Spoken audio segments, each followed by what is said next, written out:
बिस्मिल्लाहिर्रहमानिर्रहीम जी अस्सलाम वालेकुम डियर स्टूडेंट। इस वीडियो में हम पंजाब टेक्स्ट की जो मैथ्स की नई बुक आई है क्लास 9 के लिए उसकी एक्सरसाइज 7.1 का क्वेश्चन नंबर 1 से लेके 5 तक मुकम्मल तौर पे सॉल्व करेंगे। ठीक है, अब ये जो चैप्टर है इसमें हमने जो टॉपिक कवर करना है वो है कोऑर्डिनेट प्लेन। इसको कोऑर्डिनेट प्लेन भी कहा जाता है या कार्टेशियन प्लेन या कार्टेशियन सिस्टम भी कहा जाता है। ठीक है, अब ये कोऑर्डिनेट प्लेन को किस लिए यूज किया जाता है? मुख्तलिफ पॉइंट होते हैं, उनकी लोकेशन या उनकी पोजीशन को शो करने के लिए कोऑर्डिनेट प्लेन को यूज किया जाता है। या आप ये कह सकते हैं कि कोऑर्डिनेट प्लेन में या कार्टेशियन सिस्टम में हम मुख्तलिफ पॉइंट को ड्रॉ करते हैं, उनको शो करते हैं। ठीक है, उनकी पहले पोजीशन फाइंड करते हैं और फिर उस जगह पे उस पॉइंट को हम ड्रॉ कर लेते हैं। ठीक है, अब किस तरह ड्रॉ करते हैं ये तो आगे मैं एक्सप्लेन करूंगा। अब कोऑर्डिनेट प्लेन को बनाया किस तरह जाता है, देखें इसमें दो लाइन इस तरह लगाई जाती है परपेंडिकुलर डायरेक्शन में। ठीक है, एक ये हॉरिजॉन्टल डायरेक्शन में लगाई जाती है, ये एक्स एक्सिस वाली लाइन कहलाती है, और एक ये वर्टिकल डायरेक्शन में लाइन लगाई जाती है, इसको वाई एक्सिस वाली लाइन कहते हैं। ठीक है, अब ये जो दोनों लाइन है जिस पॉइंट पे आपस में एक दूसरे को क्रॉस करती हैं ये ओरिजिन कहलाता है। ठीक है, ये जो ओरिजिन होता है इस पे इन दोनों लाइन या इन दोनों एक्सिस की जो वैल्यू है वो 0 0 होती है। हमारी जो नंबरिंग होती है वो यहाँ ओरिजिन से शुरू होती है। इस ओरिजिन पे अब अगर आप एक्स एक्सिस के लिए राइट साइड पे जाएंगे इस डायरेक्शन में तो यहाँ पर पॉजिटिव वैल्यू शो की जाती है। ठीक है, और इस ओरिजिन के आप अगर एक्स एक्सिस के लिए लेफ्ट साइड पे जाएंगे तो यहां पर नेगेटिव वैल्यू शो की जाती है। ठीक है, इसी तरह इस ओरिजिन से अगर आप ऊपर वाली साइड पे जाएंगे तो वाई एक्सिस की वैल्यू पॉजिटिव शो की जाती है, और इस ओरिजिन से अगर आप नीचे वाली साइड पे जाएंगे तो फिर वाई एक्सिस की वैल्यू नेगेटिव शो की जाती है। ठीक है, और हम जब भी ये कोऑर्डिनेट प्लेन ड्रॉ करेंगे तो हम ये जो दोनों एक्सिस वाली लाइन है इनको बराबर बराबर हिस्सों में या बराबर बराबर यूनिट में डिवाइड करेंगे। ठीक है, जैसे यहां पर मैंने एग्जांपल के तौर पे एक एक नंबर के यूनिट से इनको डिवाइड किया हुआ है। अब ये यूनिट चेंज हो सकते हैं, हो सकता है बाद औक़ात हमें 5 नंबर के यूनिट से इनको डिवाइड करना पड़ जाए, बाद औक़ात हो सकता है हमें 10 नंबर के यूनिट से इनको डिवाइड करना पड़ जाए, वो हमारी रिक्वायरमेंट पे डिपेंड करता है। ठीक है, वो जब आगे क्वेश्चन आएंगे तो आपको मजीद क्लियर हो जाएगा। अब देखिए जब ये लाइन इस तरह परपेंडिकुलर डायरेक्शन में हम लगाते हैं तो ये जो फिगर बनती है इसके 4 पार्ट बन जाते हैं। ठीक है, देखिए एक ये वाला पार्ट है, एक ये वाला पार्ट है, एक ये वाला पार्ट और एक ये वाला पार्ट। तो ये जो हर पार्ट है इसको कहेंगे कि ये क्वाड्रेंट है। ठीक है, क्वाड्रेंट को उर्दू में कहते हैं रुबा। रुबा का मतलब होता है चौथा हिस्सा। देखिए 4 पार्ट बन गए ना, तो 4 में से ये एक हिस्सा बन जाता है, एक ये एक हिस्सा बन गया, एक ये वाला बन गया, एक ये वाला बन गया। ठीक है, तो इनको हम कहेंगे क्वाड्रेंट। अब इस क्वाड्रेंट को नंबर 1 दे दिया जाता है कि ये क्वाड्रेंट 1 है, ये क्वाड्रेंट 2 है, ये क्वाड्रेंट 3 है और ये क्वाड्रेंट 4 है। हमने इसी तरतीब से क्वाड्रेंट की नंबरिंग करनी है। ठीक है, अब जिस तरह आपको मैंने बताया कि कोऑर्डिनेट प्लेन या ये जो कार्टेशियन सिस्टम होता है इसमें हम मुख्तलिफ पॉइंट को शो करते हैं या मुख्तलिफ पॉइंट को ड्रॉ करते हैं। तो जो पहले वाला क्वाड्रेंट है इसमें एक्स एक्सिस और वाई एक्सिस दोनों की वैल्यूज पॉजिटिव होती हैं, क्योंकि देखें अगर आप ओरिजिन के राइट साइड पे जाएं तो यहां पर ये एक्स एक्सिस की वैल्यू पॉजिटिव है, इसी तरह इस ओरिजिन के ऊपर वाली साइड पे जाएंगे तो वाई एक्सिस की वैल्यू पॉजिटिव है, यानी कि ये वाला जो क्वाड्रेंट है यहाँ पर एक्स एक्सिस और वाई एक्सिस दोनों पॉजिटिव होंगे। ठीक है, अगर आप क्वाड्रेंट 2 पे आ जाएं तो यहां पर वाई एक्सिस तो पॉजिटिव है क्योंकि इसमें हम ऊपर जा रहे हैं, लेकिन एक्स एक्सिस के लिए आपको ओरिजिन की लेफ्ट साइड पे आना पड़ रहा है। ठीक है, तो आपको मैंने बताया कि ओरिजिन की लेफ्ट साइड पे जब आएंगे एक्स एक्सिस के लिए तो फिर यहां पर वैल्यूज नेगेटिव हो जाती है। इसका मतलब है कि इस क्वाड्रेंट में एक्स एक्सिस नेगेटिव होगा और वाई एक्सिस पॉजिटिव होगा। ठीक है, और जो क्वाड्रेंट 3 है यहां पर देखें एक्स एक्सिस के लिए आपको लेफ्ट साइड पे आना पड़ेगा तो ये नेगेटिव है, वाई एक्सिस के लिए आपको नीचे आना पड़ेगा तो ये भी नेगेटिव है। इसका मतलब है कि यहां पर दोनों एक्स एक्सिस और वाई एक्सिस दोनों नेगेटिव होंगे। ठीक है, और अगर आप 4th क्वाड्रेंट पे आएंगे तो यहां पर एक्स एक्सिस के लिए तो आप राइट साइड पे जाएंगे, ये तो पॉजिटिव हो गया, लेकिन वाई एक्सिस के लिए आप नीचे वाली साइड पे आएंगे तो ये नेगेटिव हो जाएगा। तो देखें यहां पर एक्स एक्सिस पॉजिटिव होगा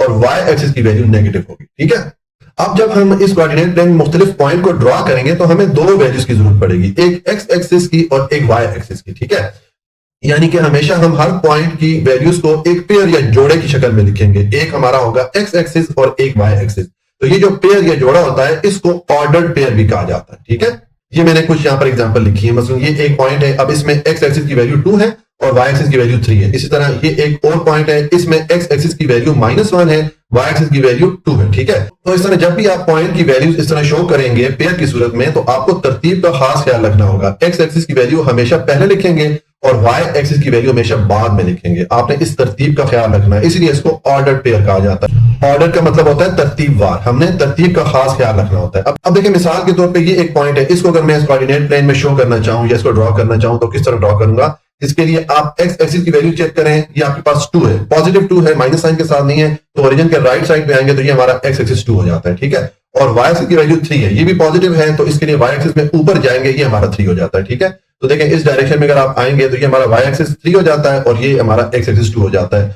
तकरीबन ये वाला पॉइंट बन जाता है, यहां पर हम ये वाला पॉइंट ड्रॉ कर सकते हैं। ठीक है, तो हम इस तरीके से जो है मुख्तलिफ पॉइंट को इस कोऑर्डिनेट प्लेन में ड्रॉ करेंगे। अब ये जो हमारा पेयर होता है या ऑर्डर पेयर होता है, इसमें जो पहली वाली वैल्यू होती है जो कि एक्स एक्सिस की वैल्यू को शो करती है, इसको एब्सिसा भी कहा जाता है। ठीक है, और ये जो दूसरी वाली वैल्यू होती है जो कि वाई एक्सिस की वैल्यूज को शो करती है, इसको ऑर्डिनेट भी कहा जाता है। ठीक है, ये आपके एमसीक्यूज में क्वेश्चन आ सकते हैं। ठीक है, और जब हम इस कोऑर्डिनेट प्लेन में कोई भी पॉइंट ड्रॉ करेंगे, चाहे एक पॉइंट हो या एक से ज्यादा हो, तो उसको फिर हम कहेंगे कि ये हमने ग्राफ ड्रॉ कर लिया। ठीक है, ये आगे जाके हम देखेंगे कि किस तरह हम ड्रॉ कर सकते हैं। ठीक है, तो ये हमने जो कोऑर्डिनेट प्लेन है उसकी जो बेसिक इंफॉर्मेशन थी वो हमने कवर कर ली है। अब इसमें काफी सारी चीजें ऐसी हैं जो कि आपकी एमसीक्यूज में आ सकती हैं, इसलिए थ्योरी या डेफिनेशन को थोड़ा अच्छे तरीके से समझ लिया करें। ठीक है, अब ये जो एक्सरसाइज है 7.1, इसमें हमने दो फार्मूला यूज करने हैं। एक ये डिस्टेंस का फार्मूला है, इसमें हम दो पॉइंट के दरमियान डिस्टेंस मालूम करेंगे। ठीक है, अभी जब आगे क्वेश्चन आएंगे वहां पर मैं आपको बताऊंगा, बहुत इजी है, कोई इसमें मुश्किल वाली बात नहीं है। ठीक है, और एक हम इसमें ये मिड पॉइंट वाला फार्मूला यूज करेंगे, इसमें हम दो पॉइंट के दरमियान मिड पॉइंट या दरमियान वाला जो पॉइंट है वो हम मालूम करेंगे। ये भी आप जब एक्सरसाइज हम सॉल्व करेंगे, जो क्वेश्चन आएंगे वहां पर हम इसको एक्सप्लेन करेंगे। दोनों फार्मूला इजी बहुत है, कोई इसमें मुश्किल वाली बात नहीं है। ठीक है, तो अब हम ये जो एक्सरसाइज 7.1 है इसको सॉल्व कर लेते हैं। क्वेश्चन नंबर 1 है, describe the location in the plane of point P of X Y for which. यहाँ पर देखिए हमें ये एक पॉइंट पी दिया गया है और ये मुख्तलिफ यहाँ पर हमें कंडीशन बता दी गई है। तो हमने देखना है कि ये जो मुख्तलिफ कंडीशन है इनके मुताबिक ये जो पॉइंट पी है इसका ग्राफ, ये जो कोऑर्डिनेट प्लेन है इसमें किस तरफ बनेगा, कौन से एरिया या कौन से रीजन में इस पॉइंट पी का ग्राफ बनेगा, ये मुख्तलिफ कंडीशन को देखते हुए। ठीक है, अब देखें ये क्वेश्चन सॉल्व करने के लिए ये कोऑर्डिनेट प्लेन को मैं सामने रखूंगा। आपको ये कोऑर्डिनेट प्लेन बनाने की जरूरत नहीं है, आप सिंपल यहाँ पर ये जो आंसर है ये आप लिखेंगे। ठीक है, ये मुख्तलिफ कंडीशन को समझने के लिए रफ एरिया में इस तरह कोऑर्डिनेट प्लेन बना लीजिएगा, तो आपको ये जो कंडीशन है ये जरा बेहतर तरीके से समझ में आएगी। ठीक है, अब पार्ट 1 है, यहाँ पर हमें ये कंडीशन दी गई है, x इज ग्रेटर देन 0, कि अगर x की वैल्यू ग्रेटर देन 0 हो तो फिर हमारा ग्राफ इस कोऑर्डिनेट प्लेन में किस जगह पे बनेगा। तो देखिए हम ये जानते हैं कि ये ओरिजिन पे x और y एक्सिस दोनों 0 होते हैं। ठीक है, इसका मतलब है इस ओरिजिन से अगर हम राइट साइड पे जाएंगे तो x एक्सिस की जो वैल्यू है वो 0 से बढ़ती जाती है। ठीक है, ग्रेटर देन 0 होती जाती है। इसका मतलब है कि इस कंडीशन के लिए जो ग्राफ बनेगा पॉइंट P का, वो ये जो y एक्सिस है इसके राइट साइड पे यानी कि इस तरफ बनेगा, क्योंकि इस तरफ ये जो रीजन है यहाँ पर x की वैल्यू ग्रेटर देन 0 है। ठीक है, तो अगर आप देखें जब हम ये y एक्सिस के लिए लाइन लगाते हैं तो ये जो प्लेन है ये दो पार्ट में डिवाइड हो गया, ये इसका राइट साइड वाला आधा हिस्सा हो गया और ये इसका लेफ्ट साइड वाला आधा हिस्सा हो गया। तो हम यहाँ पर अपना आंसर लिखेंगे राइट हाफ प्लेन, यानी कि ये जो राइट साइड वाला आधा हिस्सा है यहाँ पर ग्राफ आएगा। ठीक है, और उसके बाद पार्ट 2 है, यहाँ पर है x is greater than 0, y is greater than 0, कि अगर x और y दोनों की वैल्यू 0 से ग्रेटर हो तो फिर हमारा जो ग्राफ है कौन से एरिया में बनेगा। तो देखिए ये हमारा ओरिजिन है, इस ओरिजिन के राइट साइड पे जाएंगे तो x ग्रेटर देन 0 हो जाता है, और इस ओरिजिन के ऊपर अगर जाएंगे तो y एक्सिस ग्रेटर देन 0 हो जाएगा। इसका मतलब ये जो क्वाड्रेंट 1 है इस एरिया में ग्राफ आएगा इस कंडीशन के मुताबिक। ठीक है, तो यहाँ पर आप लिख लेंगे फर्स्ट क्वाड्रेंट। ठीक है, और उसके बाद आ जाएंगे यहाँ पर है अब x इज इक्वल टू 0, कि अगर x की वैल्यू 0 के इक्वल हो या x एक्सिस 0 के इक्वल हो तो फिर हमारा ग्राफ कौन से एरिया में बनेगा। तो देखें जब भी x एक्सिस की वैल्यू 0 हो तो हमारा जो ग्राफ है वो y एक्सिस के पैरेलल बनता है, यानी कि इस डायरेक्शन में इस तरह बनता है। ठीक है, तो आप यहाँ पर लिख लेंगे y एक्सिस। और उसके बाद पार्ट 4 है, अब ये पार्ट जो है पार्ट 3 के ऑपोजिट हो गया। यहाँ पर अब है कि y axis is equal to 0, तो अब जब y एक्सिस 0 हो तो फिर हमारा जो ग्राफ है वो x एक्सिस के पैरेलल बनता है, यानी कि इस डायरेक्शन में बनता है। ठीक है, तो यहाँ पर हम आंसर लिख लेंगे x एक्सिस। ठीक है, अब ये जो क्वेश्चन है ये एमसीक्यूज में भी आ सकते हैं। ठीक है, उसके बाद पार्ट 5 है, यहाँ पर है x is greater than 0 and y is less and equal to 0, कि अगर x ग्रेटर देन 0 हो और y less and equal to 0 हो तो फिर हमारा ग्राफ कौन से एरिया में बनेगा। तो देखें ये हमारा ओरिजिन है, इस ओरिजिन के अगर आप राइट साइड पे जाएं तो ये x ग्रेटर देन 0 हो जाता है, और इस ओरिजिन के अगर आप नीचे आएंगे तो ये y less and equal to 0 हो जाता है। इसका मतलब है कि जो फोर्थ क्वाड्रेंट है ये वाला रीजन, ये वाला एरिया बनेगा। ठीक है, तो आप यहाँ पर आंसर लिख लेंगे फोर्थ क्वाड्रेंट।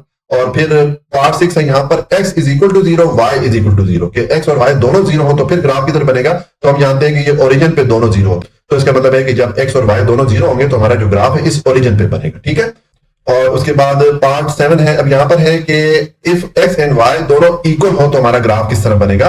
तो इसके लिए देखें अगर आप ये फर्स्ट क्वाड्रेंट और थर्ड क्वाड्रेंट में एक इस तरह 45 डिग्री पे एक लाइन लगा दे, एक ग्राफ ड्रॉ कर ले। ठीक है, अब देखें ये हमारा x1 है, यहां से अगर हम स्ट्रेट लाइन लगाए तो यहां पर आ जाएंगे, और y1 से अगर हम ये स्ट्रेट लाइन लगाए तो यहां पर आ जाएंगे। दोनों के लिए जो डिस्टेंस है बराबर है, ये x1 के लिए ये डिस्टेंस x1 का हो गया और ये डिस्टेंस y1 का हो गया। इसी तरह अगर x को 2 के इक्वल रखें और यहां से सीधा आए तो यहां पर हमारा पॉइंट बनेगा, और y को भी अगर 2 के इक्वल रखें तो हमारा यहां पर ही पॉइंट बनेगा। इस केस में भी देखें ये जो डिस्टेंस है दोनों के लिए बराबर है। और सेम ये जो क्वाड्रेंट 3 है इसमें होगा कि अगर आप एक्स एक्सिस और वाई एक्सिस की वैल्यू इक्वल रखें और उनके लिए आप इस तरह लाइन ड्रॉ करेंगे तो दोनों के लिए सेम डिस्टेंस आएगा, बराबर डिस्टेंस आएगा। इसका मतलब ये हो गया कि अगर एक्स और वाई दोनों आपस में इक्वल हो तो हमारे पास जो ग्राफ बनेगा वो ऐसी लाइन बनेगी जो कि क्वाड्रेंट 1 और क्वाड्रेंट 3 को बाइसेक्ट करेगी, यानी कि क्वाड्रेंट 1 और क्वाड्रेंट 3 में से गुजरती हुई जाएगी। ठीक है, तो यहां पर आप आंसर लिख लेंगे the line bisecting first and third quadrant, यानी कि जब एक्स और वाई दोनों आपस में इक्वल होंगे तो हमारा जो ग्राफ बनेगा उसके लिए जो लाइन बनेगी वो पहले और तीसरे क्वाड्रेंट को बाइसेक्ट करेगी या पहले और तीसरे क्वाड्रेंट में से गुजरेगी। ठीक है, और उसके बाद पार्ट 8 है, अब यहां पर है X is greater than and equal to 0, यानी कि अगर हमारे पास x की वैल्यू 3 के इक्वल हो या 3 से बड़ी हो तो फिर हमारा ग्राफ कौन से एरिया में बनेगा। तो देखें ये अगर हमारा कोऑर्डिनेट प्लेन है, अब x इज ग्रेटर देन 0 का मतलब ये है कि हम इस ओरिजिन से राइट साइड पे आएंगे, क्योंकि ये पॉजिटिव वैल्यू माइनस साइन के साथ नहीं है, तो x जो है ये राइट साइड में पॉजिटिव वैल्यूज की होती है, ये हमारा 3 बन जाता है। ठीक है, यहां पर अगर मैं एक लाइन या ग्राफ ड्रॉ कर लूं तो फिर x greater than and equal to 3 का कौन सा एरिया बनता है, ये जो लाइन है इसके राइट साइड पे ये सारा एरिया बनता है। ठीक है, तो हमारा जो ग्राफ आएगा इस एरिया में आएगा, तो इसका आप आंसर लिख लेंगे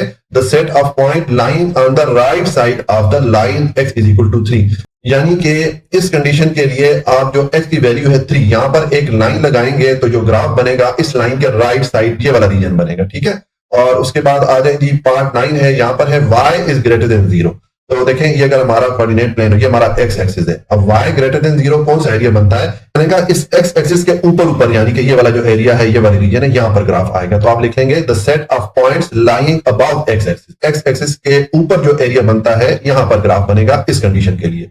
और उसके बाद नंबर 10 है x एंड y है ऑपोजिट साइन, कि अगर x और y दोनों के ऑपोजिट साइन हो तो फिर ग्राफ कौन से एरिया में बनेगा। तो देखें ये जो क्वाड्रेंट 2 है यहां पर x एक्सिस नेगेटिव है, y एक्सिस पॉजिटिव है, और यहां पर क्वाड्रेंट 4 में अगर आप आ जाए तो x एक्सिस पॉजिटिव है और y एक्सिस नेगेटिव है। ठीक है, यानी कि ये जो दो क्वाड्रेंट है यहां पर इन दोनों एक्सिस की जो साइन है वो एक दूसरे के ऑपोजिट हो जाते हैं, तो इसके लिए जो ग्राफ बनेगा इन दो क्वाड्रेंट में बनेगा, तो आप लिख लेंगे सेकंड एंड फोर्थ क्वाड्रेंट। ठीक है, इस तरह ये हमारा पार्ट 10 कंप्लीट हो जाता है और इसके साथ हमारा जो क्वेश्चन नंबर 1 है ये कंप्लीट हो जाता है। जी, अब क्वेश्चन नंबर 2 है find the distance between the points. यहां पर ये हमें दो पॉइंट दिए गए हैं, तो इन पॉइंट्स के दरमियान हमने डिस्टेंस मालूम करना है, इनके दरमियान हमने फासला मालूम करना है। तो देखें ये वाला फार्मूला आपको मैंने बताया था जब हमने डेफिनेशन पढ़ी थी डिस्टेंस का, ये फार्मूला हम यूज करेंगे। अब यहाँ पर हमारे पास दो पॉइंट है ए और बी, इनके दरमियान हमने डिस्टेंस मालूम करना है, तो मैंने लिखा ए बी, दोनों पॉइंट लिखे और इनके दरमियान चूंकि हम डिस्टेंस या फासला मालूम कर रहे हैं तो इन दोनों के ऊपर मैंने ये लाइन डाल दी और ए बी के दोनों तरफ देखें मैंने ये बार डाल दी। बार का मतलब ये है कि हम ये जो ए बी है इसका जो डिस्टेंस आएगा इसकी हम एब्सोल्यूट वैल्यू लेंगे। एब्सोल्यूट वैल्यू का मतलब ये है कि अगर हमारे पास डिस्टेंस की वैल्यू माइनस साइन के साथ आ जाएगी तो हम वो माइनस का जो साइन है उसको ड्रॉप कर देंगे, उसको हटा देंगे, क्योंकि डिस्टेंस जो है वो हमेशा पॉजिटिव होता है, फासला जो है वो कभी भी नेगेटिव नहीं होता। ठीक है, तो ये मैंने डिस्टेंस का फॉर्मूला पुट कर लिया। अब यहां पर देखें हमें x1, x2, y1 और y2 ये वाली वैल्यूज चाहिए, तो आपको जब भी इस तरह दो पॉइंट दिए जाएं तो पहले वाले पॉइंट की जो पहली वाली वैल्यू है, यानी कि जिस तरह ये पॉइंट ए है इसमें ये 6 है, ये x1 के इक्वल होगा और ये जो 7 है ये y1 के इक्वल होगा। ठीक है, फिर दूसरे वाला जो पॉइंट है इसमें जो पहली वाली वैल्यू है जैसे कि ये 0 है, ये x2 के इक्वल होगा और ये जो दूसरे वाली वैल्यू है -2 ये y2 के इक्वल होगा। ठीक है, तो इस तरतीब से हमने यहाँ पर ये x1, x2, y1 और y2 की जगह ये वैल्यूज पुट कर लेनी है, तो हमारे पास ये एक्सप्रेशन बन जाएगी। अब यहाँ पर 0 -6 करेंगे तो ये -6 ही रहेगा और ये -2 और -7 ये -9 हो जाएगा। ठीक है, अब आप इन दोनों का स्क्वायर लेंगे, -6 का स्क्वायर लेंगे तो ये +36 हो जाएगा, -9 का स्क्वायर लेंगे तो ये +81 हो जाएगा। 36 और 81 इनको आपस में आप ऐड करेंगे तो ये 117 आ जाएगा। ठीक है, ये हमारा आंसर आ जाता है, लेकिन बुक में इस आंसर को थोड़ा चेंज करके लिखा गया है तो हम भी इसको चेंज कर लेंगे। ये जो 117 है इसको हम लिख सकते हैं 9 × 13, क्योंकि 9 को 13 से मल्टीप्लाई करें तो आपको वापस 117 यही वाली वैल्यू मिलती है। ठीक है, अब ये जो 9 है इसको आप 3 के स्क्वायर की फॉर्म में लिख सकते हैं, तो मैंने 3⁻² लिख दिया और इनटू ये वाला 13 आ गया।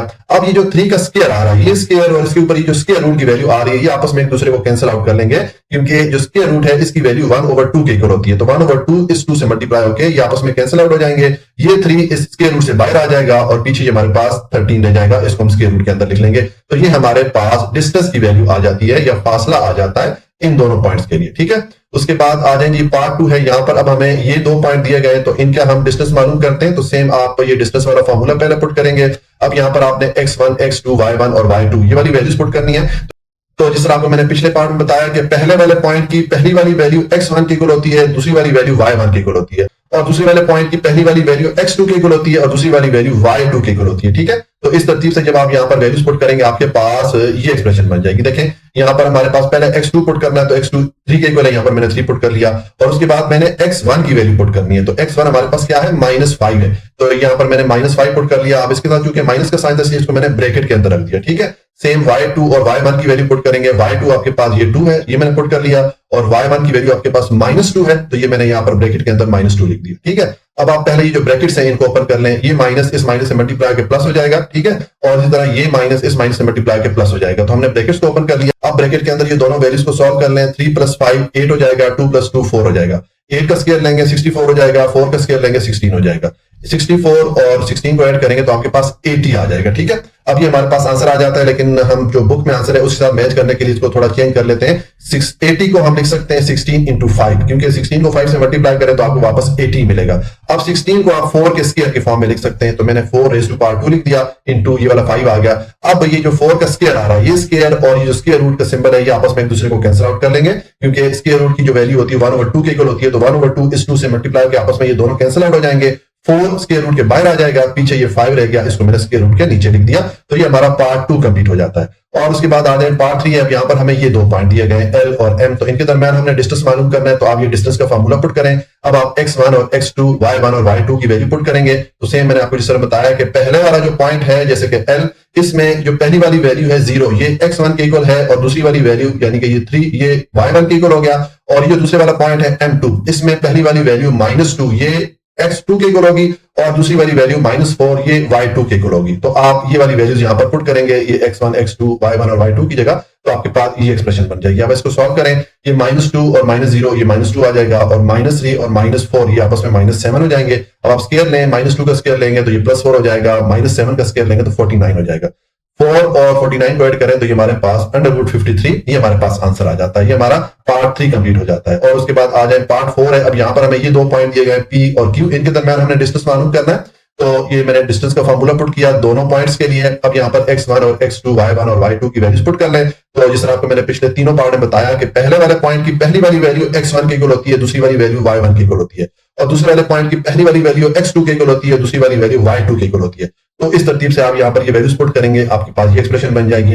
अब -8 -0 ये -8 आ जाएगा, ये -7 -0 ये -7 हो जाएगा। दोनों का स्क्वायर लें, -8 का स्क्वायर लेंगे +64 हो जाएगा, -7 का स्क्वायर लेंगे +49 हो जाएगा। 64 और 49 को ऐड करेंगे तो ये आ जाएगा आपके पास 113, यानी कि हमारे पास जो डिस्टेंस की वैल्यू आ गई इन दोनों पॉइंट P और Q के लिए ये है √113। तो ये हमारा पार्ट 4 कंप्लीट हो जाता है, और इसके साथ हमारा जो क्वेश्चन नंबर 2 है ये भी कंप्लीट हो जाता है।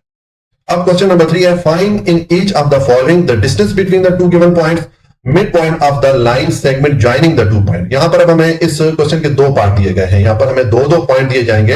तो हमने इन दोनों पॉइंट्स के लिए पहले डिस्टेंस की वैल्यू मालूम करनी है, फिर हमने इन दोनों पॉइंट के लिए मिड पॉइंट की वैल्यू मालूम करनी है। ठीक है, तो बहुत ही आसान है। देखिए डिस्टेंस का फार्मूला तो हम पीछे पढ़ के आए हैं, ये 2 पॉइंट है, इनका डिस्टेंस मालूम करेंगे, तो ये मैंने डिस्टेंस का फार्मूला पुट कर दिया। उसके बाद आप x1 x2 और y1 y2 की वैल्यू पुट करेंगे। तो अगेन मैं रिपीट कर लेता हूं कि जो पहले वाला पॉइंट है इसमें जो पहली वाली वैल्यू ये x1 के इक्वल है, दूसरी वाली वैल्यू y1 के इक्वल है, और दूसरे वाले पॉइंट की पहली वाली वैल्यू x2 के इक्वल हो जाती है, और दूसरी वाली वैल्यू y2 के इक्वल हो जाती है। तो आप इस तरतीब से यहाँ पर ये वैल्यूज पुट करेंगे, आपके पास ये एक्सप्रेशन बन जाएगी। अब आप इसको सॉल्व करें, -2 -3 को ऐड करेंगे तो -5 हो जाएगा, -4 -1 को ऐड करेंगे तो -5 हो जाएगा। अब दोनों का स्क्वायर लें, -5 का स्क्वायर लेंगे +25 हो जाएगा, और इसका भी स्क्वायर लेंगे तो ये भी +25 हो जाएगा। अब 25 और 25 को ऐड करें तो 50 हो जाता है। अब ये हमारा पास आंसर आ जाता है, लेकिन इसको अब हम जो बुक में आंसर है उससे मैच करने के लिए 50 को थोड़ा चेंज करके लिख लेते हैं। मैंने 50 को लिख दिया 25 × 2, क्योंकि 25 और 2 को मल्टीप्लाई करें तो 50 आ जाता है। ठीक है, अब 25 को आप 5 के स्क्वायर की फॉर्म में लिख सकते हैं, तो मैंने 5⁻² या 5 स्क्वायर लिख दिया, और इंटू ये वाला 2 आ गया। अब ये जो 5 का स्क्वायर आ रहा है, ये स्क्वायर और ये जो स्क्वायर रूट है, ये सिंबल आपस में एक दूसरे को कैंसिल आउट कर लेंगे, क्योंकि ये स्क्वायर रूट या अंडर रूट है, इसकी वैल्यू 1/2 के इक्वल होती है। तो 1/2 इस 2 से मल्टीप्लाई करके ये दोनों आपस में कैंसिल आउट हो जाएंगे। इसका मतलब है ये 5 जो है स्क्वायर रूट से बाहर आ जाएगा। ठीक है, और पीछे ये 2 रह गया, इसको मैंने स्क्वायर रूट के नीचे लिख दिया। तो ये हमारे पास डिस्टेंस की वैल्यू आ गई है दोनों पॉइंट्स के लिए। अब हम ये जो 2 पॉइंट है इन दोनों का मिड पॉइंट मालूम करते हैं। तो मिड पॉइंट का ये वाला फार्मूला हमने डेफिनेशन के टाइम पढ़ा था। ठीक है, बहुत ही आसान है। देखें, ये x1 + x2 डिवाइडेड बाय 2 करेंगे, y1 + y2 डिवाइडेड बाय 2 करेंगे। तो ऊपर आपको मैंने बता दिया कि x1 और x2 कौन सी वैल्यू है, y1 और y2 कौन सी वैल्यू है, वो वाली वैल्यूज यहाँ पर आप पुट कर लेंगे। ये मैंने यहाँ पर पुट की। अब इसको आप सॉल्व करेंगे। अब देखिए यहाँ पर जब x2 की वैल्यू मैंने पुट की, तो ये चूंकि माइनस साइन के साथ इस चीज को मैं ब्रैकेट के अंदर रख दिया। इसी तरह y2 की वैल्यू मेरे पास माइनस साइन के साथ थी, तो इसको भी मैंने ब्रैकेट के अंदर रख दिया। अब पहले ये ब्रैकेट्स जो है इनको आप ओपन करें। आप ये डायरेक्ट ये वाला स्टेप भी लिख सकते हैं, लेकिन मैं समझाने के लिए ये वाला स्टेप भी डाल लेता होता हूं ताकि जो कमजोर स्टूडेंट है उनको भी आसानी से समझ में आ सके। ठीक है, अब ब्रैकेट ओपन करें, प्लस माइनस मल्टीप्लाई के माइनस हो जाएगा, यहाँ पर भी प्लस माइनस मल्टीप्लाई के माइनस हो जाएगा। ठीक है, अब इसको आप सॉल्व करें, 3 में से 2 माइनस करें तो 1 आ जाएगा, डिवाइडेड बाय 2 आ गया, और ये 1 माइनस 4 में से 1 को माइनस करें तो 3 आएगा, लेकिन साइन किसका आएगा, बड़ी वैल्यू का। 4 के साथ माइनस का साइन था और 4 1 से बड़ा है, तो यहाँ पर मैंने माइनस का साइन पुट कर दिया। ठीक है, और दोनों के नीचे डिवाइडेड बाय 2 मैंने लिख दिया। तो ये हमारे पास मिड पॉइंट की वैल्यू भी आ गई। हमें जो 2 पॉइंट दिए गए थे उनकी जो मिड पॉइंट है उसकी वैल्यू भी हमने मालूम कर ली। ठीक है, तो ये क्वेश्चन नंबर 3 का पार्ट ए हमारा कंप्लीट हो गया। अब पार्ट बी पे आ जाएं। अब यहाँ पर हमें ये 2 पॉइंट दिए गए हैं, तो इनका अब हम पहले डिस्टेंस मालूम कर लेते हैं, फिर हम इन दोनों पॉइंट्स के लिए मिड पॉइंट मालूम करेंगे। तो सेम इसी तरीके से पहले आप इन दोनों पॉइंट के लिए डिस्टेंस का फार्मूला पुट करें। ठीक है, अब आप यहाँ पर x1, x2, y1 और y2 इसकी वैल्यूज पुट करेंगे। तो आपको मैंने बताया कि जो पहले वाला पॉइंट होता है इसमें पहली वाली वैल्यू x1 के इक्वल है, दूसरी वाली वैल्यू y1 के इक्वल है, और दूसरे वाले पॉइंट की पहली वाली वैल्यू x2 के इक्वल है और दूसरी वाली वैल्यू y2 के इक्वल है। ठीक है, तो ये वैल्यूज आप यहाँ पर पुट करेंगे तो आपके पास ये एक्सप्रेशन बन जाएगी। अब हम इसको सॉल्व करेंगे, तो पहले जो ब्रैकेट वाला पार्ट है इसको सॉल्व कर लेते हैं। ये माइनस और माइनस आपस में मल्टीप्लाई कर प्लस हो जाएगा। ठीक है, और ये वाली टर्म मैंने एज इट इज लिख दी। अब ये 2 + 8 करेंगे 10 हो जाएगा, -1 -3 इसको ऐड करेंगे तो -4 हो जाएगा। 10 का स्क्वायर लें 100 हो जाएगा, -4 का स्क्वायर लें तो +16 हो जाता है। 100 और 16 को ऐड करें तो ये 116 आ जाता है। ठीक है, ये हमारा आंसर आ जाता है। लेकिन अब बुक में ये आंसर जो है इसको थोड़ा इसका फॉर्मेट चेंज करके लिखा गया है, तो हम भी अपना आंसर चेंज कर लेते हैं जो बुक में आंसर है उससे मैच करने के लिए। तो आप 116 को लिख लें 4 × 29, क्योंकि 4 को 29 से मल्टीप्लाई करें तो आप 116 ही आपको मिलेगा। ठीक है, अभी जो 4 है इसको आप 2 के स्क्वायर की फॉर्म में लिख सकते हैं, तो मैंने ये 2 स्क्वायर लिख दिया, इनटू ये वाला 29 आ गया। अभी जो 2 का स्क्वायर आ रहा है, ये स्क्वायर और ये जो स्क्वायर रूट है ये आपस में एक दूसरे को कैंसिल आउट कर लेंगे, तो 2 जो है स्क्वायर रूट से बाहर आ जाएगा और पीछे ये 29 रह गया, इसको मैंने स्क्वायर रूट के नीचे लिख दिया। तो ये हमने ये जो 2 पॉइंट ए बी थे इनके लिए डिस्टेंस की वैल्यू मालूम कर ली। अब हम इन दोनों पॉइंट के लिए जो मिड पॉइंट है उसकी वैल्यू मालूम करते हैं, तो हम मिड पॉइंट का फार्मूला पुट करेंगे।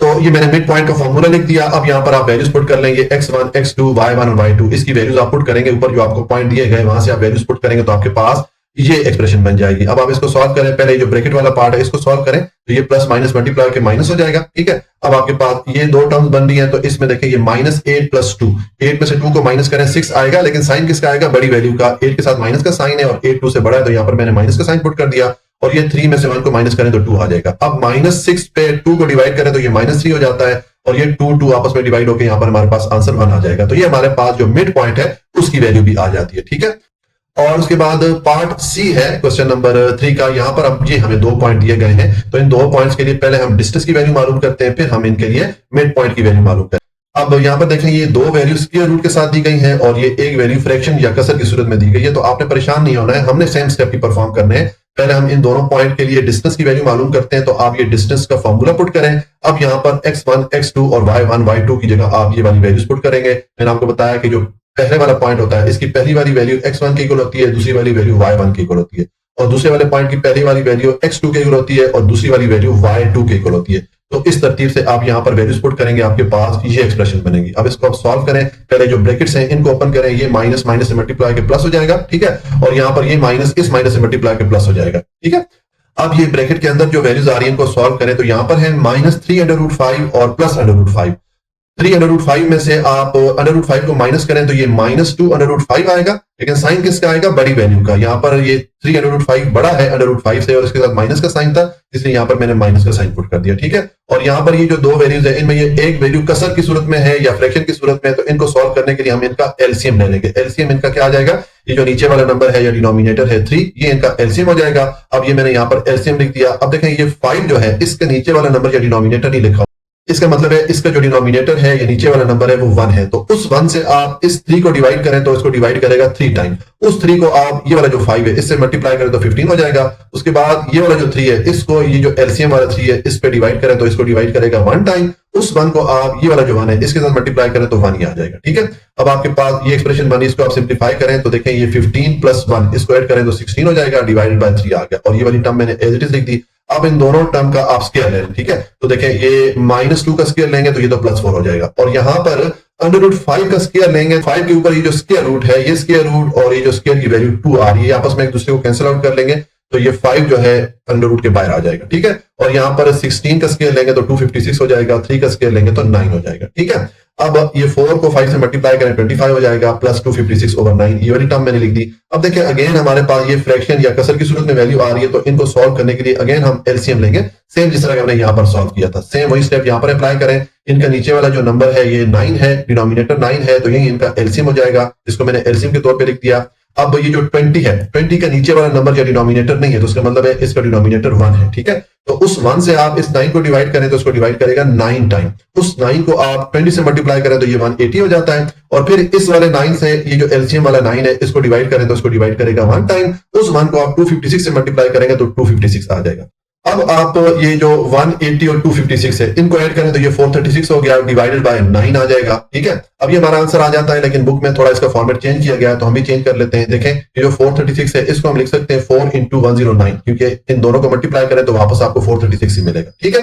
अब आपके पास ये जो वैल्यू आ रही है इसमें ये जो 4 है और 9 है, इन दोनों को आप स्क्वायर की फॉर्म में लिख सकते हैं। 4 को हम लिख सकते हैं 2 के स्क्वायर की फॉर्म में, और 9 को लिख सकते हैं 3 के स्क्वायर की फॉर्म में, ठीक है। तो ये मैंने इनको स्क्वायर की फॉर्म में लिख दिया। अब ये जो 2 का स्क्वायर आ रहा है और 3 का स्क्वायर आ रहा है, ये दोनों स्क्वायर ये जो स्क्वायर रूट है इसके साथ कैंसिल आउट हो जाएंगे, ठीक है। तो 2 और 3 ये स्क्वायर रूट के बाहर आ जाएंगे, पीछे ये 109 रह जाएगा, इसको हम स्क्वायर रूट के अंदर लिख लेंगे। तो ये हमारे पास जो डिस्टेंस की वैल्यू है वो आ जाती है। अब हम ये जो 2 पॉइंट हमें दिए गए थे, इन दोनों पॉइंट के लिए मिड पॉइंट की वैल्यू मालूम करते हैं। तो उसके लिए आप पहले मिड पॉइंट का फॉर्मूला पुट करें। ये मैंने मिड पॉइंट का फॉर्मूला पुट कर दिया। अब आप x1, x2, y1 और y2 इनकी वैल्यूज पुट, मैंने ऑलरेडी ऊपर एक्सप्लेन कर दिया था कि ये कौन सी वैल्यूज बनती हैं, तो वो वाली वैल्यूज यहां पर आप पुट करेंगे, आपके पास ये एक्सप्रेशन बनेगी। तो इसमें पहले ये ब्रैकेट ओपन करते हैं, ये प्लस माइनस मल्टीप्लाई के माइनस हो जाएगा, साथ में ये वाली वैल्यू मैंने एज इट इज लिख दी। और यहां पर आप देखें ये ऊपर आपके पास ये एक वैल्यू फ्रैक्शन या कसर की सूरत में आ रही है, तो इन दोनों को सॉल्व करने के लिए हम इनका एलसीएम ले लेंगे, सेम जिस तरह के हमने पीछे पार्ट में सॉल्व किया था। इनका एलसीएम क्या आएगा, इनका नीचे वाला नंबर या डिनोमिनेटर 3 है, तो इन दोनों वैल्यूज का एलसीएम 3 हो जाएगा। अब ये वाला 3 इस 3 पे डिवाइड होता है 1 टाइम, उस 1 को आप इस -1 से मल्टीप्लाई करेंगे तो ये तो -1 आ जाएगा, ठीक है। और ये 5 के नीचे वाला नंबर या डिनोमिनेटर नहीं लिखा हुआ, इसका मतलब इसका डिनोमिनेटर 1 है, तो उस 1 से आप इस 3 को डिवाइड करें तो इसको डिवाइड करेगा 3 टाइम, उस 3 को आप इस 5 से मल्टीप्लाई करें तो 15 आपको मिलेगा, ठीक है। अब आपके पास ये एक्सप्रेशन बनी, तो इसको आप सिंप्लीफाई करें तो यहां पर देखें ये वाली जो टर्म है इसमें -3/√5, ये दोनों नेगेटिव वैल्यूज हैं, तो इनको आपस में हम ऐड कर लेंगे। ये हमारे पास 4/5 हो जाएगा और साथ में साइन माइनस का आ जाएगा, ठीक है, डिवाइडेड बाय 2 हो गया। और यहां पर ये 15 में से 1 को माइनस करें तो 14 डिवाइडेड बाय 3 आ गया, और इस फ्रैक्शन को मैंने ये वाले जो 2 है इससे डिवाइड कर दिया, ठीक है। और यहां पर देखें अब ये ऊपर आपके पास 15 में से 1 को माइनस करें तो 14 आ गया, डिवाइडेड बाय ये वाला 3 आ गया, ठीक है। और इस फ्रैक्शन को हम डिवाइड कर लेंगे इस वाले 2 से।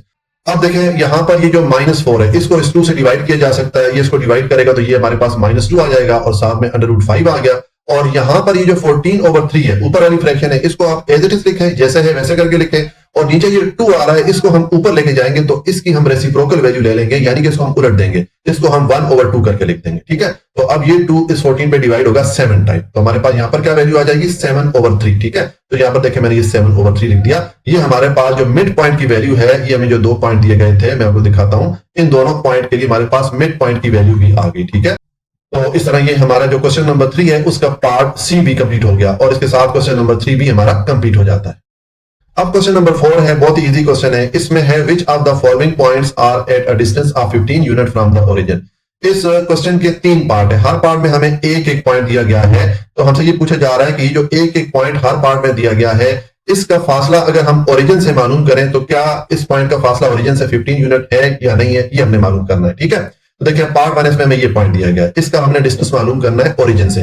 तो ओरिजिन पे जो पॉइंट होता है वहां पर एक्स और वाई एक्सिस की वैल्यू क्या होती है, 0 होती है। ये चीज मैं जब कोऑर्डिनेट प्लेन आपको पढ़ा रहा था शुरू में डेफिनेशन के टाइम, तो वहां पर मैं एक्सप्लेन कर चुका हूं, ठीक है। तो एक पॉइंट हमारा ये हो जाएगा ओरिजिन वाला, इसमें एक्स एक्सिस भी 0 है, वाई एक्सिस भी 0 है, और एक हमें ये पॉइंट दे दिया गया है, ये मैंने यहां पर लिख दिया। अब इन दोनों का हमने डिस्टेंस मालूम करना है, इन दोनों का डिस्टेंस 15 यूनिट है या नहीं है। अब ये यूनिट कुछ भी हो सकता है, सेंटीमीटर हो सकता है, मीटर हो सकता है, कुछ भी हो सकता है, ठीक है।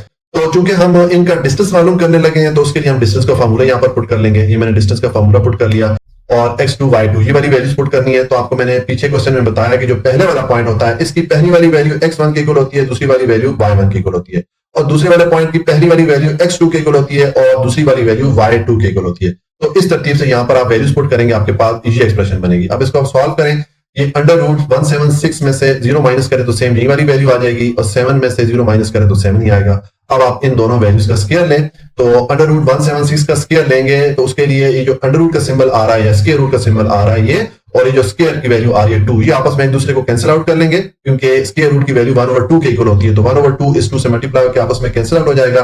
पीछे हमारे पास ये 176 रह जाएगा, इसको हम लिख लेंगे, ठीक है। और यहाँ पर ये 7 का स्क्वायर लेंगे तो 49 हो जाएगा। अब 176 और 49 को ऐड करें तो 225 आ जाता है।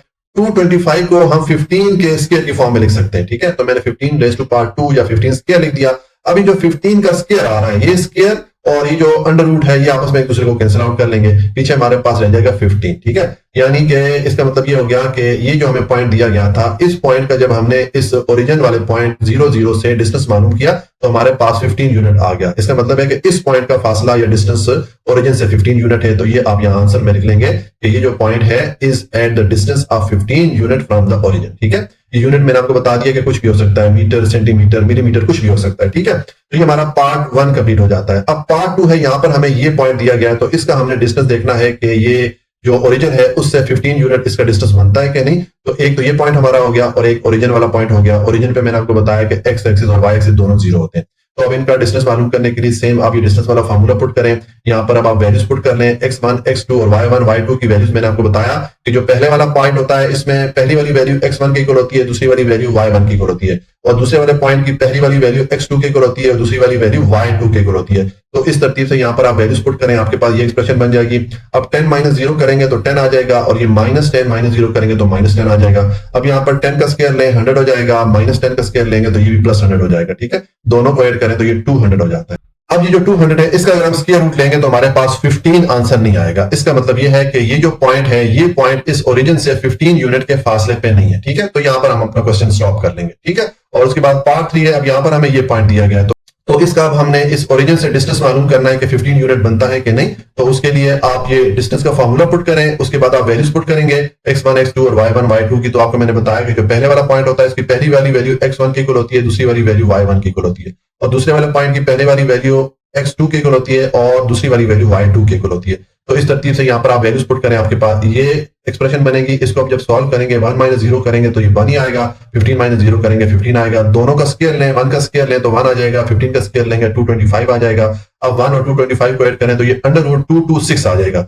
226 का अगर आप अंडर रूट या स्क्वायर रूट लेंगे तो हमारे पास 15 आंसर नहीं आएगा। इसका मतलब ये है कि ये जो पॉइंट है 1 और 15, ठीक है, ये भी जो ओरिजिन है इससे 15 यूनिट के फासले पे नहीं है, ठीक है। तो इस तरह ये हमारा जो क्वेश्चन नंबर 4 है ये कंप्लीट हो जाता है। इसके 3 पार्ट थे। पहले वाले पार्ट में जो पॉइंट था उसका जो फासला या डिस्टेंस था ओरिजिन से वो तो 15 यूनिट था, ठीक है। लेकिन बाकी जो 2 पॉइंट है इनका जो फासला या डिस्टेंस था ओरिजिन से वो 15 यूनिट नहीं था, ठीक है। ये पार्ट 2 है, इसका भी 15 यूनिट नहीं था, और ये पार्ट 3 है, इसका भी 15 यूनिट नहीं आया, ठीक है। तो इस तरह ये हमारा क्वेश्चन नंबर 4 कंप्लीट हो जाता है।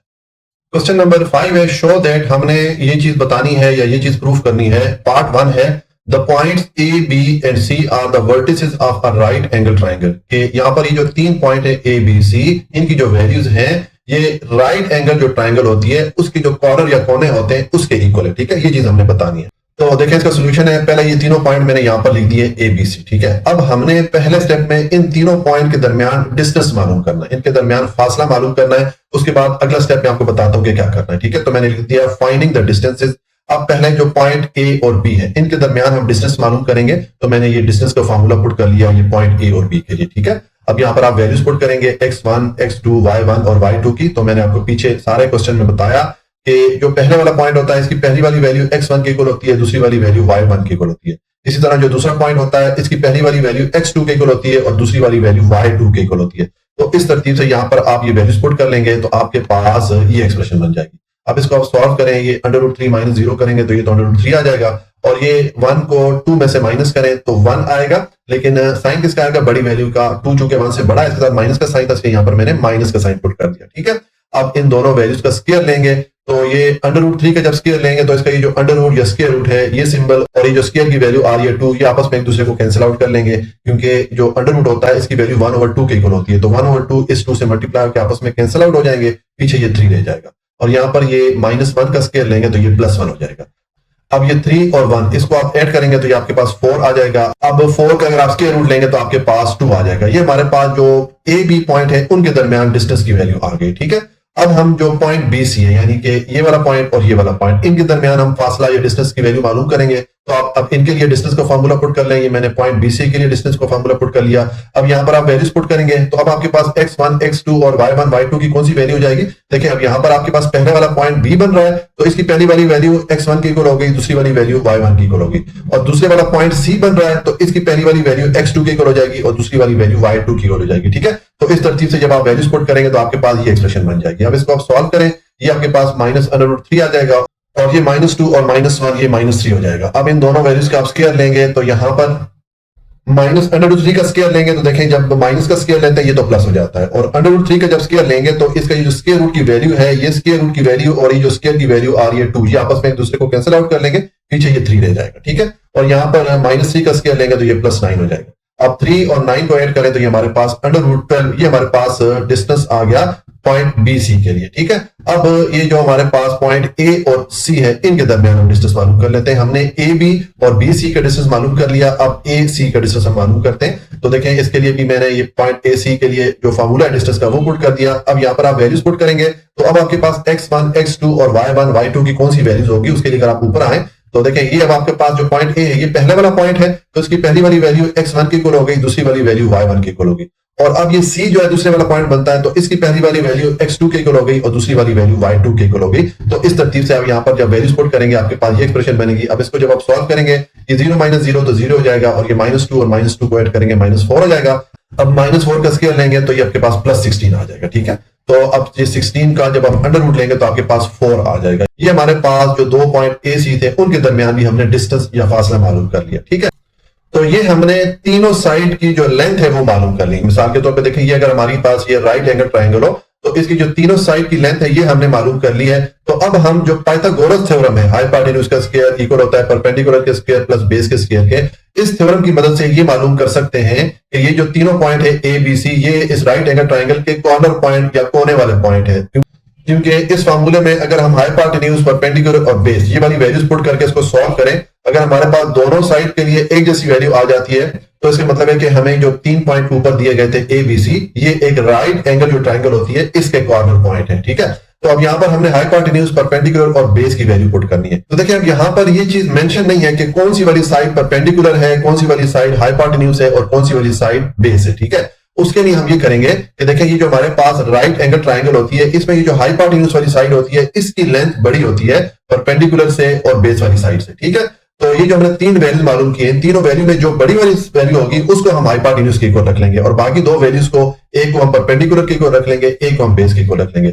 देखिए एक हमारे पास ये वैल्यू 4 है, एक हमारे पास ये वैल्यू आई थी √12। √12 को अगर आप सॉल्व करेंगे 3 पॉइंट समथिंग वैल्यू मिलती है, यानी कि ये वैल्यू इस 4 से छोटी है और एक वैल्यू हमें 2 मिली थी, ये तो सबसे छोटी है। इसका मतलब है ये जो 4 है ये फिर हमारे पास हाइपोटेन्यूज की वैल्यू हो जाएगी। तो इस h की जगह आप 4 पुट कर लेंगे और परपेंडिकुलर और बेस में एक की जगह मैंने 2 को पुट कर लिया और एक की जगह मैंने √12 को पुट कर लिया। इसमें अगर तरतीब आगे पीछे हो जाए कोई मसला नहीं है। यहाँ पर हमने हाइपोटेन्यूज की वैल्यू है जो सबसे बड़ी वाली वैल्यू थी वो पुट कर ली। ठीक है, अब आप इसको सॉल्व करेंगे, 4 का स्क्वायर लेंगे ये 16 हो जाएगा, 2 का स्क्वायर लेंगे 4 हो जाएगा और √12 का स्क्वायर लेंगे तो ये आपके पास 12 आ जाएगा, क्योंकि ये √ और ये जो स्क्वायर की वैल्यू 2 आ रही है आपस में एक दूसरे को कैंसिल आउट कर लेंगे, पीछे आपके पास 12 रह जाएगा। तो अब ये 4 और 12 को ऐड करें तो 16 हो जाता है, यानी कि हमारे पास लेफ्ट हैंड साइड और राइट हैंड साइड बराबर आ गई इस फार्मूले के लिए। तो जब इस फार्मूले की लेफ्ट हैंड साइड और राइट हैंड साइड बराबर आ जाती है तो हम कहते हैं कि ये जो ट्राइंगल है ये एक राइट एंगल ट्राइंगल है। तो इसका मतलब है कि जो हमें 3 पॉइंट दिए गए थे ए बी सी वो इस राइट एंगल ट्राइंगल के कॉर्नर पॉइंट बनते हैं। ठीक है, तो यहां पर आप लिख लेंगे so the point A B and C are the vertices of a right angle triangle. ये चीज हमने साबित कर ली कि जो ए बी सी पॉइंट है ये राइट एंगल ट्राइंगल के कोने या कॉर्नर वाले पॉइंट बनते हैं। ठीक हो गया, ये हमारा जो पार्ट 1 है ये कंप्लीट हो जाता है। अब पार्ट 2 है the point A B and C are the vertices of an isosceles triangle. हमने ये साबित करना है कि ये जो 3 पॉइंट है ए बी सी ये आइसोसेलेस जो ट्राइंगल होती है उसके वर्टिसेस या उसके कोने हैं या उसके कॉर्नर पॉइंट है। ठीक है, देखिए आइसोसेलेस ट्राइंगल कौन सी होती है? ऐसी ट्राइंगल जिसकी 2 साइड आपस में लेंथ में बराबर हो। ठीक है, मिसाल के तौर पे ये अगर हमारे पास एक ट्राइंगल है इसमें ये ए बी वाली जो साइड है ये वाली लेंथ और ये बी सी वाली जो साइड है ये वाली लेंथ अगर आपस में बराबर होंगी तो इसका मतलब है कि ये आइसोसेलेस ट्राइंगल है। तो फिर ये जो 3 पॉइंट है ए बी सी ये इस आइसोसेलेस ट्राइंगल के कॉर्नर पॉइंट हो जाएंगे। ठीक है, तो उसके लिए हम क्या करेंगे, हम ये जो 2 साइड है इनकी लेंथ मालूम कर लेते हैं। तो हम पहले ए और बी जो पॉइंट है इनके दरमियान डिस्टेंस मालूम कर लेते हैं। फिर हम ये पॉइंट बी और सी के दरमियान डिस्टेंस मालूम कर लेंगे, ठीक है। अगर दोनों के लिए एक जैसे डिस्टेंस या एक जैसी लेंथ आ गई तो उसका मतलब है कि ये एक आइसोसीलिस ट्राइंगल है। तो जब आइसोसीलिस ट्राइंगल होगी तो फिर ये जो तीनों पॉइंट हैं ये आइसोसीलिस ट्राइंगल के वर्टिसेस या कॉर्नर पॉइंट हो जाएंगे, ठीक है। तो देखें इसका सोल्यूशन है, पहले तो ये तीनों पॉइंट मैंने यहां पर लिख दिए। अब पहले हम ये जो पॉइंट ए और बी है इनके दरमियान हम डिस्टेंस मालूम करते हैं। तो मैंने लिख दिया फाइंडिंग द डिस्टेंसेस। ये पॉइंट ए बी के दरमियान डिस्टेंस मालूम करने लगा हूं तो मैंने इसका फॉर्मूला पुट कर लिया। अब हम x1 x2 y1 और y2 की वैल्यूज पुट करेंगे। तो आपको मैं पीछे सारे क्वेश्चन में बताता रहा हूं कि जो पहले वाला पॉइंट होता है उसकी पहली वाली वैल्यू x1 के इक्वल होती है, दूसरी वाली वैल्यू y1 के इक्वल होती है, और दूसरे वाले पॉइंट की पहली वाली वैल्यू x2 के इक्वल होती है, दूसरी वाली वैल्यू y2 के इक्वल होती है, ठीक है। तो इस तरतीब से आप यहाँ पर वैल्यूज पुट करेंगे, आपके पास ये वैल्यूज बन जाएंगी, ठीक है, ये एक्सप्रेशन बन जाएगी। अब इसको सॉल्व करें, -2 -3 को ऐड करें -5 हो जाएगा, -3 और -1 को ऐड करें -4 हो जाएगा। इन दोनों का स्केयर लेंगे, -5 का स्केयर लेंगे +25 हो जाएगा, -4 का स्केयर लेंगे +16 हो जाएगा। दोनों को ऐड करें 25 और 16 को तो ये 41 आ जाता है। यानी कि ये जो साइड है ए बी इसकी लेंथ हमारे पास आ गई है √41, ठीक है। अब हम ये जो साइड है बी सी इसकी लेंथ मालूम करते हैं। तो हम ये पॉइंट बी और पॉइंट सी है इनके दरमियान डिस्टेंस मालूम कर लेते हैं। तो मैंने ये पॉइंट बी सी के लिए डिस्टेंस का फार्मूला पुट किया।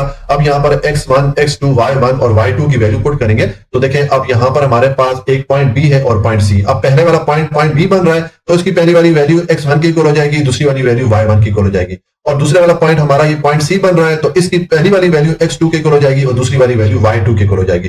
तो इस तरतीब से आप यहाँ पर वैल्यूज पुट करें, आपके पास ये वैल्यूज आ जाएंगी। अब इसको सॉल्व करें, पहले ब्रैकेट्स ओपन करें, ये माइनस माइनस से मल्टीप्लाई के प्लस हो जाएगा, ये माइनस भी माइनस से मल्टीप्लाई के प्लस हो जाएगा। अब 2 + 2 4 हो जाएगा, 2 + 3 5 हो जाएगा। दोनों का स्केयर लें, 16 + 25 आ जाएगा। इनको ऐड करें तो यहाँ पर भी हमारे पास आंसर √41 आ गया, जो कि यहाँ पर आया था। इसका मतलब है कि ये जो दो साइड हैं ए बी और बी सी, ये दोनों साइड आपस में लेंथ में इक्वल है। तो हम कह सकते हैं कि ये एक आइसोसीलिस ट्रायंगल है। और जब आइसोसीलिस ट्रायंगल है तो फिर ये जो तीनों पॉइंट हैं ये आइसोसीलिस ट्रायंगल के वर्टिसेस या कॉर्नर पॉइंट है या कोने वाले पॉइंट है, ठीक है। ये हमने इस चीज को साबित कर लिया। ये हमारा जो पार्ट 2 है ये कंप्लीट हो जाता है। अब पार्ट 3 है, यहां पर है the point A B C and D are the vertices of a parallelogram. अब हमने ये साबित करना है कि ये जो 4 पॉइंट है ए बी सी और डी ये एक पैरेललोग्राम जो है उसके वर्टिसेस हैं या उसके कॉर्नर पॉइंट है, ठीक है। ये चीज हमने साबित करनी है। देखिए जो पैरेललोग्राम शेप होती है वो इस तरह 4 साइड पे मुश्तमिल होती है और इसकी जो ऑपोजिट साइड होती है वो लेंथ में बराबर होती है, ठीक है। तो अब ये चीज साबित करने के लिए कि ये जो 4 पॉइंट है ये एक पैरेललोग्राम के वर्टिसेस या उसके कॉर्नर पॉइंट है, तो हमें क्या करना पड़ेगा, इस तरह के अगर हमारे पास पैरेललोग्राम हो तो हमें ये जो ऑपोजिट साइड है इनकी लेंथ को इक्वल प्रूफ करना पड़ेगा। हमें ये जो ऑपोजिट साइड है जैसे कि ये साइड ए डी है या बी सी है, इन दोनों की वैल्यूज फाइंड करना पड़ेगी। इस तरह ये साइड ए बी और सी डी इनकी वैल्यूज फाइंड करना पड़ेगी। अगर ये ऑपोजिट साइड की जो लेंथ है हमारे पास इक्वल आ जाती है तो इसका मतलब है कि ये एक पैरेललोग्राम है। और जब हम इसको पैरेललोग्राम साबित कर लेंगे तो फिर हम ये भी कह सकेंगे कि ये जो चारों पॉइंट है ये पैरेललोग्राम के वर्टिसेस हैं या उसके कॉर्नर पॉइंट है, ठीक है। तो हम इनके दरमियान डिस्टेंस मालूम कर लेंगे। बहुत ही सिंपल क्वेश्चन है। हमने सिंपल बस डिस्टेंस का जो फॉर्मूला है वो पुट करना है बारी बारी इन सारे पॉइंट्स के लिए, ठीक है। पहले मिसाल के तौर पे हमने ए बी का डिस्टेंस मालूम करना है, यानी कि ये वाली जो साइड है ए बी इसका डिस्टेंस मालूम करना है। तो इन दोनों पॉइंट के लिए मैंने डिस्टेंस का फॉर्मूला पुट किया, ठीक है। अब यहाँ पर x1 x2 y1 और y2 की वैल्यूज पुट कर लें। मैं पीछे सारे क्वेश्चन में एक्सप्लेन करता आया हूं कि जो पहले वाला पॉइंट होता है उसकी पहली वाली वैल्यू x1 के इक्वल होती है, दूसरी वाली वैल्यू y1 के इक्वल होती है, और दूसरे वाले पॉइंट की पहली वाली वैल्यू x2 के इक्वल होती है और दूसरी वाली वैल्यू y2 के इक्वल होती है। तो इस तरतीब से आप यहाँ पर वैल्यूज पुट करें, आपके पास ये वैल्यूज आ जाएंगी। अब इसको सॉल्व करें, -2 -5 ये -7 हो जाएगा और 3 में से 2 को माइनस करें ये 1 आ जाएगा। अब इसका स्केयर लें, -7 का स्केयर लें +49 हो जाएगा, 1 का स्केयर लेंगे तो 1 ही आ जाएगा। अब 49 और 1 को ऐड करें तो आपके पास 50 आ जाएगा। ये हमारे पास ये जो साइड ए बी है इसकी लेंथ आ गई है √50, ठीक है। अब हम ये वाली साइड जो है इसकी लेंथ मालूम कर लेते हैं बी सी के दरमियान। तो अब बी पॉइंट बी सी के लिए आप यहाँ पर ये डिस्टेंस का फॉर्मूला पुट करें और x1 x2 y1 और y2 की वैल्यू पुट करें। अब दोबारा मैं एक्सप्लेन नहीं करूंगा, ऑलरेडी मैंने ऊपर एक्सप्लेन कर दिया कि x1 x2 y1 और y2 की कौन सी वैल्यूज बनेगी, ठीक है। वो वाली वैल्यूज आप ऊपर जो आपको 2 पॉइंट बी और सी दिए गए हैं वहां से आप पुट करेंगे तो आपके पास ये वैल्यूज आ जाएंगी। तो अब आपके पास ये एक्सप्रेशन बनी, इसको सॉल्व करें। पहले इस ब्रैकेट को ओपन कर लेते हैं, ये माइनस माइनस से मल्टीप्लाई के प्लस हो जाएगा, ठीक है। और यहाँ पर ये -4 और -3 को ऐड करें -7 हो जाएगा। अब ये +2 -3 में से 2 को माइनस करें 1 आएगा, लेकिन साइन किसका आएगा, बड़ी वैल्यू का। 3 चूंकि 2 से बड़ा है इसके साथ माइनस का साइन था तो यहाँ पर मैंने माइनस का साइन पुट कर लिया। अब ये -1 और -7 का स्केयर लें तो ये -1 का स्केयर लेंगे +1 हो जाएगा, -7 का स्केयर लेंगे +49 हो जाएगा। इन दोनों को ऐड करें तो हमारे पास 50 या √50 आ गया। यानी कि ये जो साइड थी बी सी, या अगर आपको मैं ये पैरेललोग्राम से दिखाऊं तो ये वाली साइड है इसकी लेंथ भी हमारे पास √50 आ गई। ठीक है, अब नेक्स्ट ये जो साइड है CD, इसकी लेंथ मालूम कर लेते हैं। ठीक है, तो आप ये पॉइंट C और पॉइंट D के लिए डिस्टेंस का फार्मूला पुट करें। ये मैंने देखें इस दोनों पॉइंट के लिए ये डिस्टेंस का फार्मूला पुट किया। अब आपके पास देखें ये दो पॉइंट C और D है, तो अब जो पॉइंट C है ये पहला वाला पॉइंट बन जाता है, तो इसकी पहली वाली वैल्यू x1 की इक्वल होगी, दूसरी वाली वैल्यू y1 की इक्वल होगी। और जो पॉइंट D है इसकी पहली वाली वैल्यू फिर x2 की इक्वल हो जाएगी और दूसरी वाली वैल्यू y2 की इक्वल हो जाएगी। तो वो वैल्यू आप यहाँ पर पुट कर लेंगे, तो आप इनकी ऊपर से वैल्यू देके यहाँ पर पुट करेंगे, आपके पास ये एक्सप्रेशन बन जाएगी। अब इसको सॉल्व करें, पहले ब्रैकेट्स ओपन कर ले, माइनस माइनस से मल्टीप्लाई के प्लस हो जाएगा और ये माइनस माइनस से मल्टीप्लाई के प्लस हो जाएगा। अब ये 4 + 3 7 हो जाएगा और यहाँ पर -4 + 4 ये -1 हो जाएगा। अब इन दोनों वैल्यूज का स्क्वायर लें, 7 का स्क्वायर लें 49 हो जाएगा, -1 का स्क्वायर लेंगे तो ये 1 आ जाएगा। इन दोनों को ऐड करें तो ये आपके पास √50, यानी कि ये जो साइड है CD इसकी जो लेंथ है ये भी हमारे पास √50 या 50 आ जाती है। ठीक है, अब ये वाली जो साइड है AD, इसकी वैल्यू मालूम कर लेते हैं। तो अब ये जो पॉइंट A और D है इनके लिए आप डिस्टेंस का फार्मूला पुट कर लें। देखिए मैंने इनका डिस्टेंस का फार्मूला पुट कर लिया। नेक्स्ट अब आप यहाँ पर x1, x2 और y1, y2 की वैल्यू पुट कर लें। तो अब यहाँ पर पहला वाला पॉइंट A है और दूसरे वाला पॉइंट D है। मैं आपको ऊपर दोबारा दिखा लेता हूँ, वैसे मैं बार बार इस चीज को एक्सप्लेन कर चुका हूँ। ये हमारा पॉइंट A ये पहला वाला पॉइंट है और ये D जो है दूसरे वाला पॉइंट है। तो अब ये जो पहले वाला पॉइंट है इसकी पहली वाली वैल्यू x1 की इक्वल है, दूसरी वाली वैल्यू y1 की इक्वल है और इस D की जो पहली वाली वैल्यू है ये x2 की इक्वल हो जाएगी और दूसरी वाली वैल्यू y2 की इक्वल हो जाएगी। तो इस तरतीब से आप ये जो डिस्टेंस का फार्मूला है इसमें वैल्यूज पुट करें, आपके पास ये वैल्यूज आ जाएंगी। इसको सॉल्व करें, 4 -5 करेंगे तो -1 आएगा, -5 और -2 को ऐड करें -7 आएगा। इन दोनों का स्क्वायर लें, -1 का स्क्वायर लेंगे तो ये +1 हो जाएगा, -7 का स्क्वायर लेंगे +49 हो जाएगा। दोनों को ऐड करें तो यहाँ पर हमारे पास देखें √50 आंसर। इसका मतलब है कि ये जो पैरेललोग्राम है इसकी चारों साइड की जो लेंथ है वो हमारे पास इक्वल आ गई। वैसे चारों साइड की लेंथ अगर इक्वल हो तो वो स्क्वायर भी बन सकता है, लेकिन बहरहाल ये कंडीशन पैरेललोग्राम पर भी अप्लाई हो सकती है। ठीक है, तो अब हम ये कह सकते हैं, देखिए ये जो मैंने पैरेललोग्राम की फिगर बनाई थी इसका मतलब ये हो गया कि ये जो साइड AB है ये इक्वल हो गई है साइड CD के। इसी तरह ये वाली साइड AD ये इक्वल हो जाएगी इस साइड BC के। ठीक है, जो ऑपोजिट साइड की लेंथ है वो आपस में इक्वल है। ठीक है, तो यहाँ पर मैं नीचे लिख लूंगा कि एज जो साइड AB है ये इक्वल हो गई साइड CD के और साइड AD इक्वल हो गई साइड BC के। जो ऑपोजिट साइड की लेंथ है वो एक दूसरे के इक्वल हमने प्रूफ कर ली है। तो चूंकि ये ऑपोजिट साइड आपस में लेंथ में इक्वल है तो इसका मतलब है कि ये जो साइड है ये एक पैरेललोग्राम बनाती है। ठीक है, तो आप लिख लेंगे so the point A, B, C and D form a parallelogram, इस तरह भी लिख सकते हैं, या आप लिखेंगे so the point A, B, C and D are the vertices of a parallelogram. ये जो 4 पॉइंट है ये एक पैरेललोग्राम के वर्टिसेस हैं या उसके कॉर्नर पॉइंट है। ठीक है, तो ये हमारा क्वेश्चन नंबर 5 कंप्लीट हो गया। अगर आपको कोई भी पॉइंट समझ में नहीं आया तो आप पूछ सकते हैं। वीडियो को लाइक, सब्सक्राइब और शेयर जरूर कर लीजिएगा। हमेशा खुश रहें, मुस्कुराते रहें। अल्लाह की अमान में।